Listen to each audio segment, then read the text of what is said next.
everybody, and welcome back to Inside Voices. I'm Ella Pravis. I'm joined today by Hussein Moosfi and Power of Evil or Tristan. Thank you guys for being here.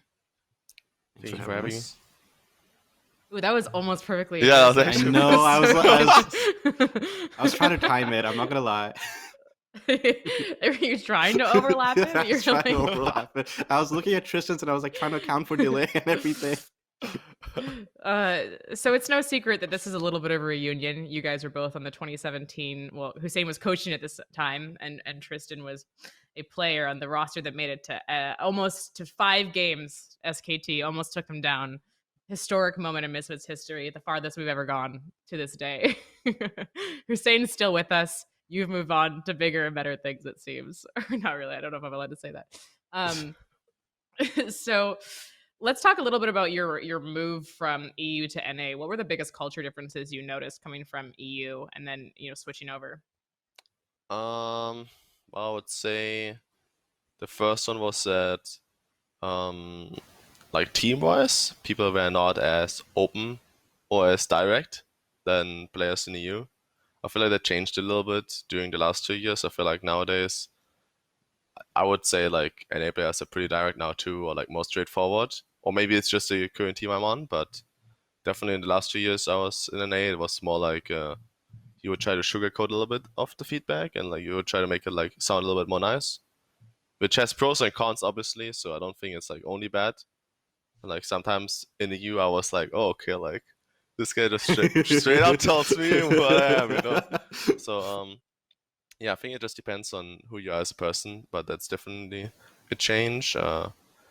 Otherwise, I feel like for me the biggest difference was as well just like facing new players, like facing new new challenges in the sense of like there's just like now different players have like different communications, like they have somewhat different training, they have like different schedule of practice and of like scheduling their day. So it was definitely just like a new experience, like a new adventure. So it was really fun.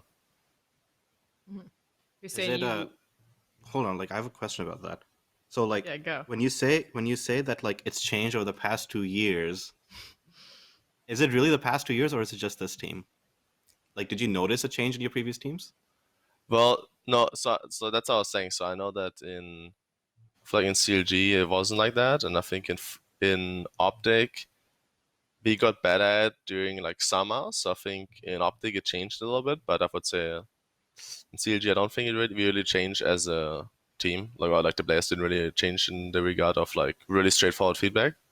I think I feel like in FlagQuest it helps that I feel like everyone is really hungry currently to like win and like do their best, and we have players like Wild Turtle who are, I would say, quite old, but they're still really like hungry and they want to improve on themselves. And normally, out of my experience, when you play with like somewhat older players or like older veterans, they're normally like more stubborn or like more, I'm right, you're wrong. But actually, I feel like in this team, it's actually that that every veteran is actually looking at themselves first before like saying like, oh, that's a team fault, I didn't do that wrong.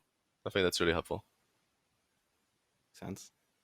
Hussein, you went from NA to EU, but do you think you were a leader of the? You laughed when he said that it was more direct and toxic. Is that because you relate to that, or is that because you were a part of that? I mean, Tristan can talk about it. I thought I was pretty direct. I thought it was pretty upfront about my criticism. Like, I liked going to EU. Like, outside of culture shock and all of that stuff, I loved switching to EU because it was more familiar to me. Like, though I'm from NA, like Canada and especially in Toronto, like it's actually quite different, the culture you grew up in compared to the States. So like I grew up with all my friends being really direct and honestly kind of toxic like towards each other. So going over to US where like pretty much everything is a sandwich theory. That's just how you get criticisms. It's good, then and here's a little bit of bad, and then but this is good as well. Like that's how it always is, Yeah. Like EU was like he was like, this is home. yeah. I was like, this is what I want. So that's interesting. Did you find it easier to coach when you didn't have to kind of have these, I guess, cultural normities that you had to add in?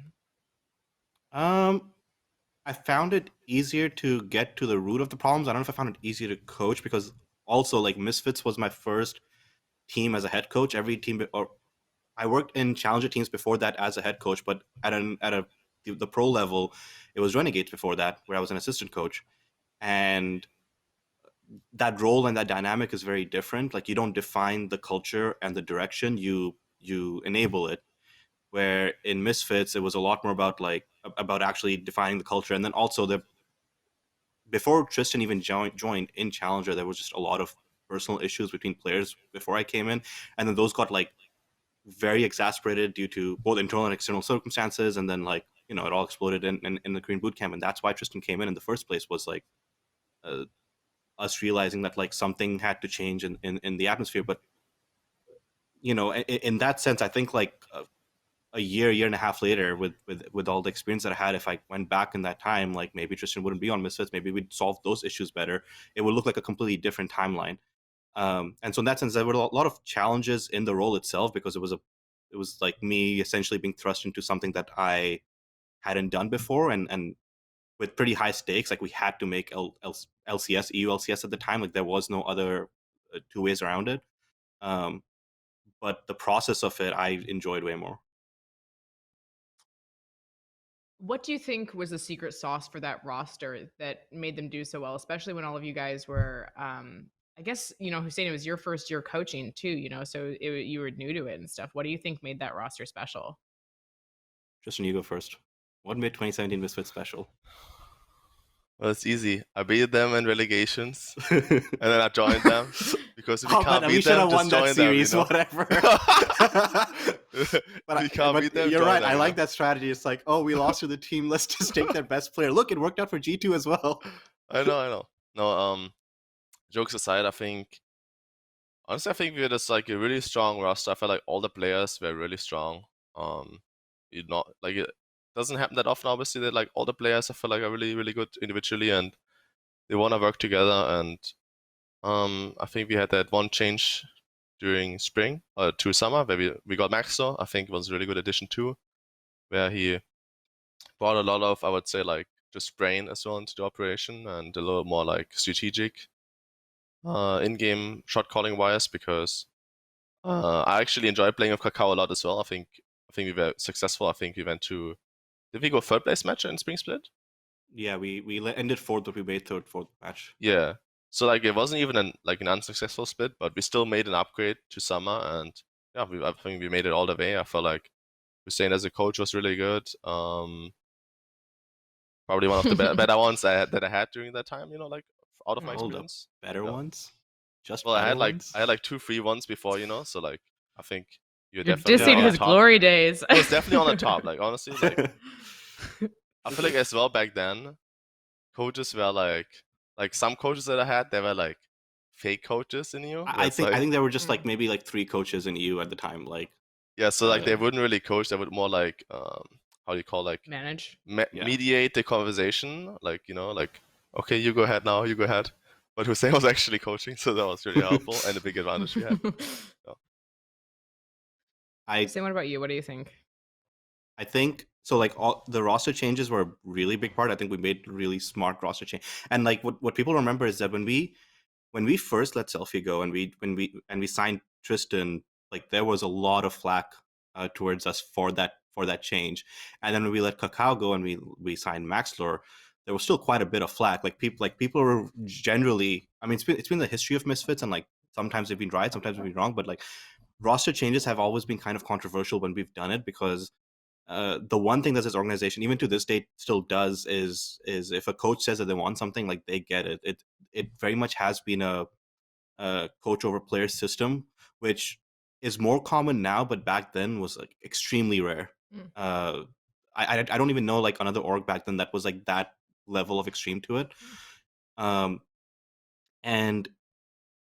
But all of that aside, I think what really made that roster click, especially in 27, especially in summer, was Maxlor and Tristan. Like they were good friends outside of the game, but they definitely argued a lot about like how to play the game, and like they had disagreements about like what to do in certain situations.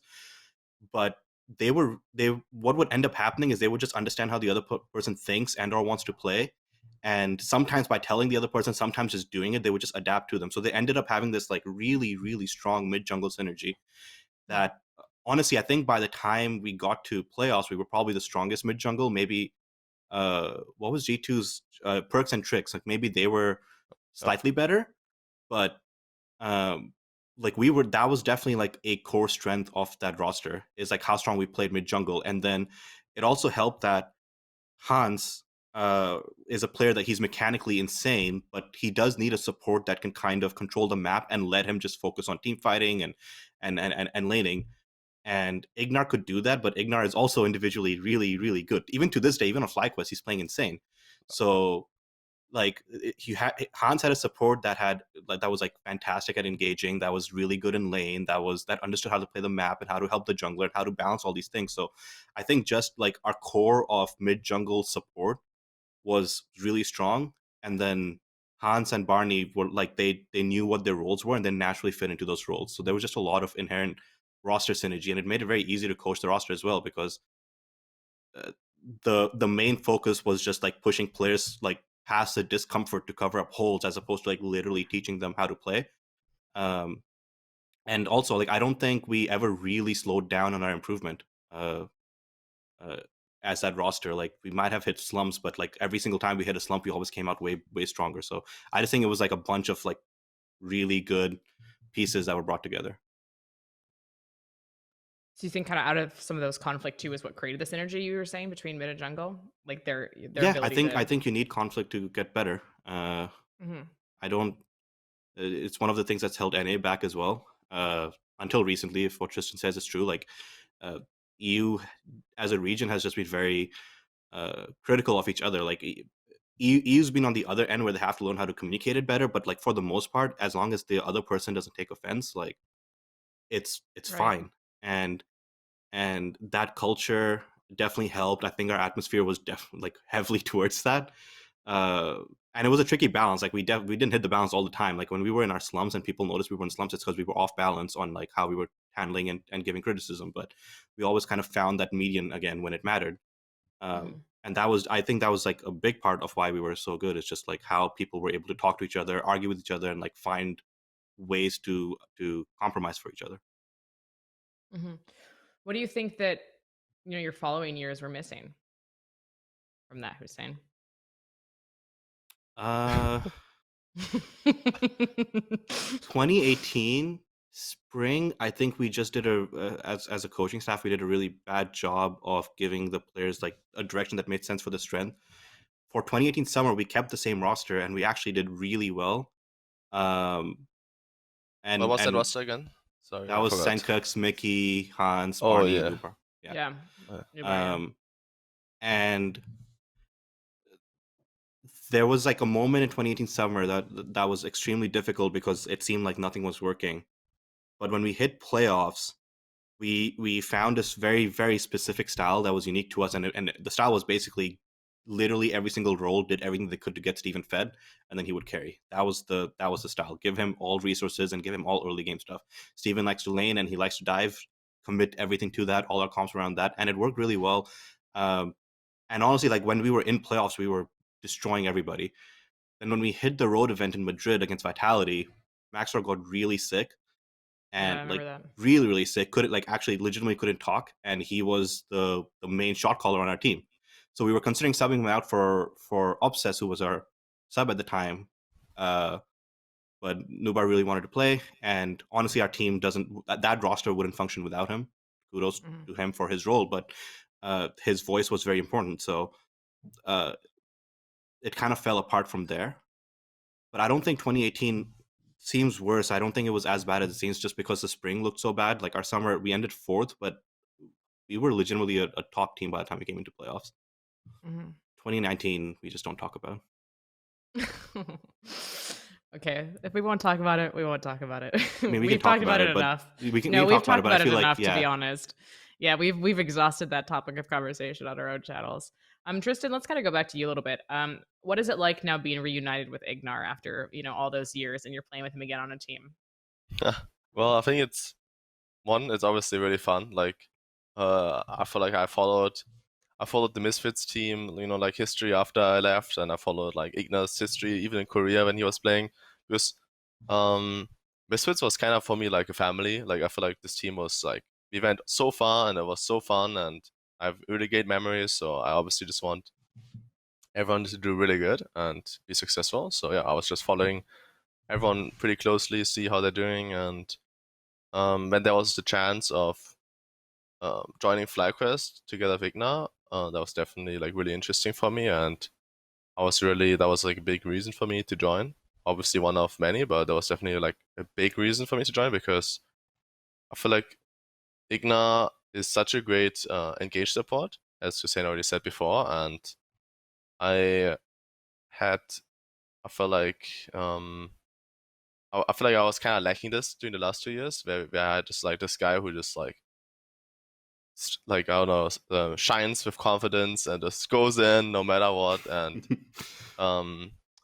as a mid laner, I realized, I would say during my career that I had the luck to play with like really great supports, and I had both styles. I felt like I had like Slang or Igna, who were really really strong engaged supports, and I had really really good supports which were more like defensive supports like Braum, Tom Kench, like Biofrost and Hybrid in G2, who were really successful too, right? But I don't know, I felt like having the engage support is somewhat more easier to play around because he's like, he will engage first. So if he does a good engage, I'm kind of already set up for for my success. Like I just need to like follow up, do my damage. Like the enemy mid laner or the enemy carriers need to like dodge everything. They need to like, they're like under pressure instantly. And if you have these like, I would say like peeling supports or these like defensive supports, it's like the enemy goes first and you need to play it perfect to make it work, which is fine too, but definitely feels more straining over the time. And now playing with Igna, he's just a really fun guy. I feel like we're doing really great. Playing the old school combos like we did in Misfits, like Corki Rakan, stuff I like was this. gonna ask about that because like FlyQuest looks a lot similar to 2017 Misfits in a lot of ways, especially in picks. True. But like one of the things about Ignar is that like there are a lot of supports that like engage supports, which basically just means they're good supports. That like they're always looking for plays, but the difference between like Hilly and Ignar, for example, is like one on stage and in official games, Ignar is loud as hell. And True. is he still loud? Is he still like? Yeah, he's still okay. Getting really hyped. Like not. It's like we would be backstage. Game, yeah. Okay. Yeah, we would be backstage with coach headsets on and like with noise cancellation and stuff, and like he's like literally on stage in the other side, and we would hear him through all of that and over the crowd and everything. It was insane. But also like his engages would always just work. Like they just sounded so confident and they worked so often when he looked for plays that like it got to a point where when you hear Ignar yelling, you feel like it's won before you play the fight, and then you play the fight and like Tristan said, it's like easy. It's like everything's done for you already. You just have to do some damage. Yeah. It's fun as hell. Oh man. Well, at least we actually just had Resort just get rookie of the split though. So that's good. So is that some ups on the Misfits side? Yeah, this roster is good. actually pretty reminiscent of the old one in a lot of ways. Yeah. They're not scared to make plays. Hopefully they're not. That's good. That's good, as you've said. You said it's the only way to be a good support, at least, right? In your words. Yeah. Tristan, what are some differences between EU slang and NA slang? EU slang and A slang. Ooh. Can you even say this on camera? I'm trying to think what I can say. Okay, so I don't know if that's still the case, but I feel like in EU, people would most of the time say bro. Yo, what's up, bro? Like, what are you doing, bro? Yeah, is it still like that? It's kind of gone away. Oh, really? Okay. But in NA, it was more it's gone away only because like there's so many rookies now. Like especially last year, like so many came in this year too. That just they don't know better, They don't know the ways. That's true. In NA, it was more like dude. Like you would say like dude. That was kind of weird. It's like yo, like what's up, dude? Like it's just kind of strange to me, but it's pretty funny. Like I Ignat feel didn't like if know. you came back to Europe, you would like the bro would come back because you were big. You were a big like reason for the bro. No, I think it's the He's way. I like, think it's the he's like, you slag on my own slang. way. But besides that, um, I don't know. I feel like it's somewhat similar. I would say that like in an A, people obviously since it's their first language, they like use more advanced English, and they use like mhm. sometimes more difficult words, and it's pretty funny. Like I live now here 2 years, so I feel like I can understand like pretty much everything. But for Ignat, it was somewhat hard. Like people are saying some words Oh which no. I know Ignat doesn't know. And Ignat's just Oh looking at no. us and he's looking at me, and I'm like, guys, like you won't understand this. Even so, Ignat's Yeah, English is actually really good. It's like it just shows that yeah. there's like still another level, Yeah, I noticed that actually moving to EU was that I had to kind of not simplify the English that I used, and it actually was weird for me coming back. I was like, "Who uses those words?" Because I got so not used to hearing like big English words, even though obviously English Yeah. is my own native language. It's kind of interesting. Um, Hussein, do you? Oh yeah, what do you think of Hussein as a coach in general, or what do you think about Hussein's move to being president actually of Misfits Gaming? You know, and out of the coaching ring. Do you think this was a good career move for him, or what do you think? Um, Loaded question. damn, that's a loaded question. Jesus. I'm Well, just trying to bait a little bit here.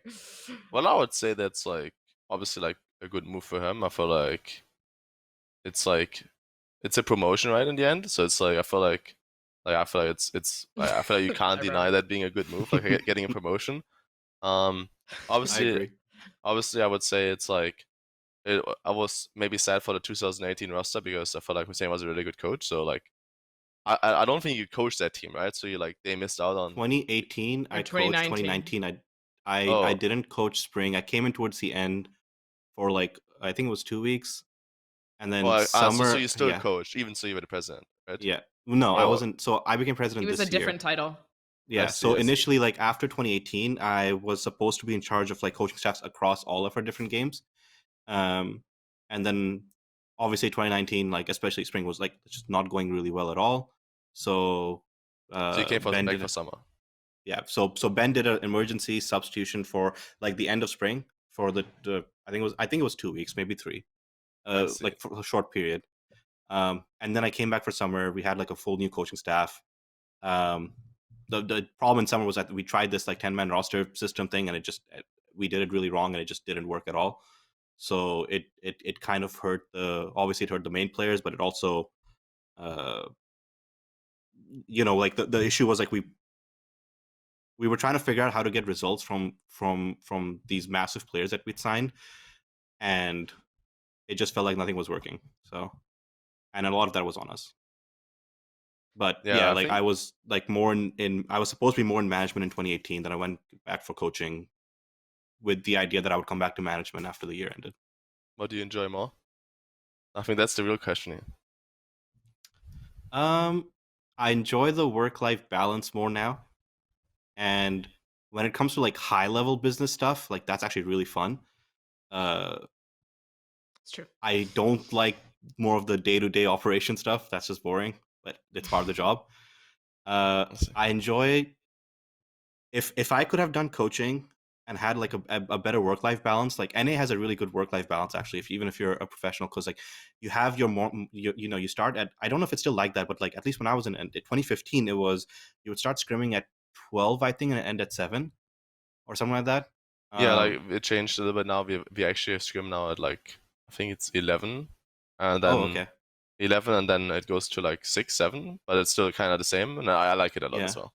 Yeah, like that would have been ideal for me because my biggest thing in Europe was just I was getting really burnt out because you work these crazy hours, and then also like this was like especially for us as an org, and even back then, like kind of the beginning of esports, like we didn't have like this massive staff that was helping. So like I was trying to do a lot of the Yeah. management stuff too. We had Andy as a team manager, but he wasn't a GM or anything. So like we were balancing all these different things. I was burning out like crazy, and so I think if I had that career, but like with a better life balance, I would probably enjoy that a lot more. Mhm. there's just something special about getting a team to a road event and then like going on that stage. Like that is what drives everyone. It's pretty satisfying, I can imagine. I've never done it, obviously, but Hussein, how do you think the growth of Misfits, or let's talk about, we can both talk about this a little bit, I guess, but you more than I, because you were here even before Ben was, really. How would you kind of describe the trajectory and growth of Misfits and your growth with it as well over time? Especially since Tristan was there. Like, what does it look like now versus when he was there, in your opinion? Oh, it looks really different. It's a lot more. I think the correct word is professional, but really just more like a lot more business oriented. Which I think has been the case. I don't think that's like unique to us. I think that's just the case everywhere. I don't, like you have a little group which is your competitive department, I guess, your coaches, your players, and your managers. But that group is bigger. There's there's Michael, who's the GM. You have Andy, who's a team manager. We have an LFL team now, so that's 5 more players over there. We have LEC, which has 6 players. Um, we have an office instead of a gaming house.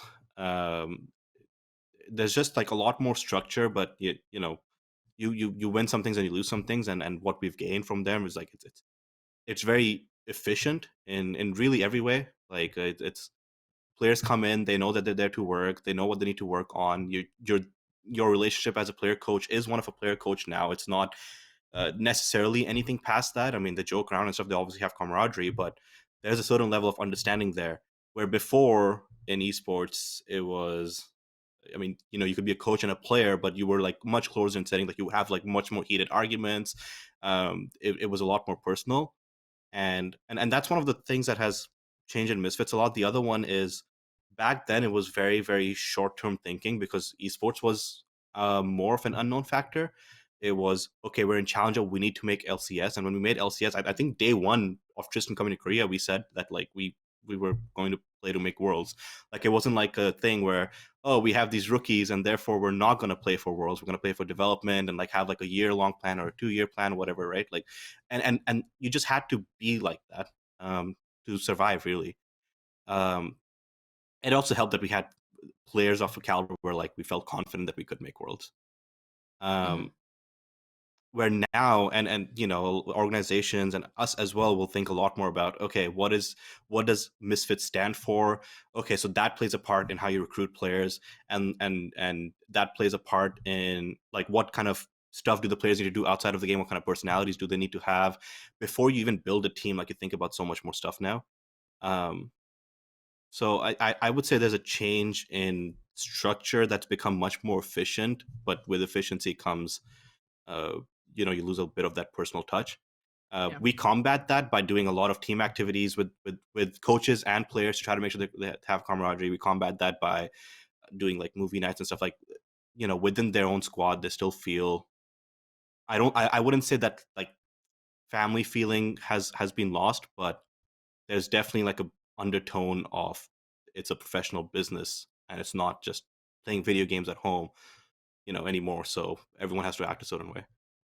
Yeah, and your role also is one that is added in there now, right? Because you have a department head it goes across, and that's something that wasn't there either, um, including something like my role too, right? Because I used to just make Oh content yeah, with before directly it with you was I guys. was the head coach of an LEC team that reported to the CEO of my company. I, Yep, yep, that and just doesn't. same. I made content and reported directly to the CEO of the company. And Now, now we my head both coach kind reports to of. my GM, who reports to me, who reports to Ben. There's like 2 more steps added to that. It's So Yeah, corporate that now. itself is a yeah, and that itself it's actually a big change, and you really do feel it. yep. Um, Yeah, Ben is so hands off now. Because yeah, Tristan, Ben was probably really close with you then, right? Because I think in the early Yeah, days, Ben was pretty hands on, right? Ben Yeah. was like he was there for matches. Ben was really active, I think, as well. Like asking if everything is That's all right in the crazy. house. I think Ben was Yeah. really great of just like one of the, I would say, like only owners that I was in certain teams where I felt like the owner was trying to involve himself a lot and like asking if everything is working out and trying to help out as much as he can, like to the best ability that he can, while like being so far away, right? And I think Hmm. it was really helpful and really great. I think not many, I would say, players or like teams had this experience. I'm really grateful. Hmm. Yeah, it's interesting. We don't quite have the same level of that anymore, do we, Hussein? Like, obviously Ben No, still as we well, but yeah, really you one of the become that things in a is that way. like yeah, I feel like, as esports grows more and as business interests become a lot more important, they have to become like there are people that have invested literally millions of dollars into trying to make this industry work. So at some point there has to be this return, there has to be this level of professionalism. It's not a bad thing that it exists. It's actually really good for players, for everybody in the industry. But definitely, like one of the things that makes esports special is that more personalized feeling that uh, I don't know if other orgs did or did not have this back then, but I know we did. And I mean, even right now, like, every single game day that we have, Ben will post something on Discord in the LEC channel, like encouraging them, or like after we lose, like he's always in there encouraging them, and like it's the change is that uh there's like just a level of steps and a process now to like actually getting actionable items done. um and there's more of an emotional, what's the emotional connection versus what is the actual like process, and that emotional Mhm. connection is still there, but the process is very different. Yeah. And Hussein, since you're often my co-host in this stuff, I want to turn over to see if you have any questions that you want to ask, especially with Tristan here, or just you take this conversation in a certain direction. uh One question only, really. um what is your, and not gameplay related, so not the SKT best of five or whatever, but what is your favorite memory from 2017 Misfits? Oh, or maybe that's bad. I don't know. No, I don't know. I feel like we had so many great memories. Like, it's hard for me to like pick one. I feel like we had so many. I feel like, obviously, like, I feel like the whole Worlds experience was awesome. Like, including winning the tiebreak against TSM was a Yes. banger. I think that was like everyone thinks the SKT series is like a highlight. I Yeah. think beating TSM out of groups. Like if you ask every single member of Misfits what was the best moment, it was taking TSM out of groups. Like that night was great. Like actually before the SKT series, I don't know a lot of people know this because we released a documentary after this didn't make the cut. Before the SKT series, 2 days before, we scrimmed Samsung, and I think it was RNG, or 2 days of Samsung, and we got smashed. Like it wasn't even close. Like we Yeah. were getting destroyed, and morale was low, and like everybody was on each other. Like the environment wasn't great right before SKT, and the night before SKT, literally the night before we played them, we had this like 2 hour talk in the conference, like the office place, whatever, in the hotel, where like people literally said anything and everything they had on their mind, like everything they didn't like Yeah. about each other. It was intense. And but what ended up happening was like when people left that room, it was like, okay, like we've got all of our shit out, but it is what it is. Like we're still here to do work, so let's go do work. Like that moment, I think, was a big factor in the SKT series being the way, like we should have won that series, but in being the way it was, like by based on scrims, we shouldn't have been nearly as close to SKT as we were. I think it was the fact that I think the skill was always there, but the players really they needed to get stuff out, and like that for me was my favorite moment because it was such a depressing moment, but also like it was so real. And it was very like 2017 Misfits. But yeah, I would say like, yeah, like the world situation, like the tiebreaker and SKT series, and obviously for me personally, I really like the finals we had in Hamburg. Even so, we lost pretty hard. It was obviously like an awesome experience for me as a German playing in my home country. I think that was really fun too. Mhm. Turning the attention a little bit to this week. This will air Sunday, so they'll already know who's it. It's semifinals. Hussein, did they play on I don't know if they call Sunday? semifinals or not. They might be, but basically, I think it might be called semifinals. But Yeah. it's G2 against the winner of today's match, OG versus Rogue, which Yeah. either is already So done or is finishing up. do we know? Let's see. Let's I look can it check up. right now. I want to know who you guys are going to think are going to end up in the finals. I was talking. Okay, it's Oh, 1-1, Seabird's and there's a voice team just fight came up. happening right now that Rogue might be. Well, Rogue won this fight, Yeah. so it's 1-1. It's a while away from, Okay. but it's Yeah, G2 so versus OG or Rogue. who do you think is going to win this, and then who do you think is going to end up in the actual final, skipping a step? But so G2 is in the lower bracket right now, right? Like they lost, Yep. so then the lower They're in bracket. the lower bracket, and then it's Mad Lions versus Fnatic tomorrow. So whoever wins that goes straight to finals, Well, and then whoever loses that faces G2. I think the first important thing is that, like, I feel like which is gonna be really interesting is the Mad Lions Fnatic series. I think if Mad Lions wins that, they prove and show that it was not just like like, oh, like just luck, I guess. It was just actually like really skill, and they deserve to be finals. And then I felt like I would actually say like there's the highest chance that they actually win the whole thing.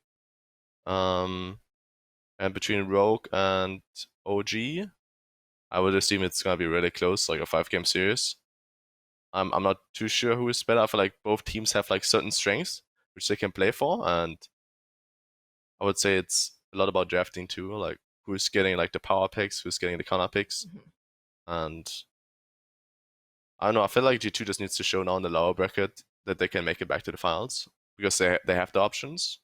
That's kind of just, I would say, my like free takes on the EU playoffs, you know. Yeah. Same. What do you think? And obviously, you're gonna win in the LCS playoffs, right? Of course, like we Yeah. are playing against TSM. Who's playing Sunday. you in the finals though? Oh, nice. Well, most likely, so like C9 plays against UG, so I assume C9 So goes. C9 probably, yeah. Probably C9. So I think it's gonna be funny for us because if we manage to win against TSM on Sunday, we get our rematch against EG because we lost Yeah. against them in the best of 5, which I felt like was winnable for us and